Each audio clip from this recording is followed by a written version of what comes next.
Here's why I don't use dream feeds as part of sleep training. Or rather, I can't really remember the last time that I used one. Now, a dream feed is where you give a final breast or bottle top up to your baby, usually around 10:30 or 11 p.m.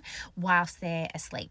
And parents usually do it before they themselves go to bed for the night. And the idea behind it is that that top up of calories is going to get you a longer stretch of sleep overnight.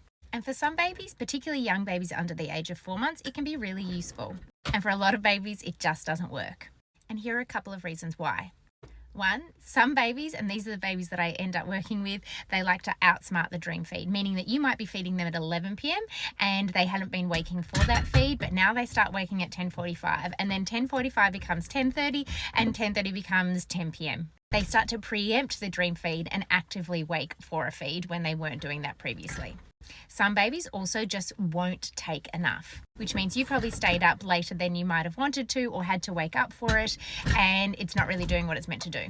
And then your baby may take it, but then they still wake in a few hours, or it's not doing what you're hoping it would do, where you get a long stretch of sleep from it. So what I normally do is, after the age of 4 months, or when I'm actively or more formally sleep training a baby, I usually drop the dream feed. And if your baby is used to having multiple feeds, maybe we feed 4 hourly, or perhaps we push straight through and say, okay, no feeds before midnight. That all depends on age and weight. But what happens by dropping the dream feed is that your baby's natural pattern of hunger is able to come out.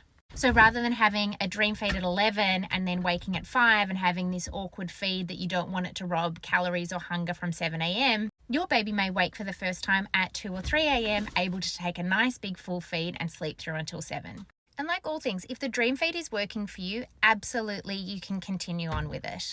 But if you're umming and ahhing about whether or not you should add one in, particularly in the context of sleep training, I probably wouldn't. Instead, I would choose your scheduled feed times, which again, age and weight dependent, sleep train anything else out, and then watch as your baby naturally weans themselves.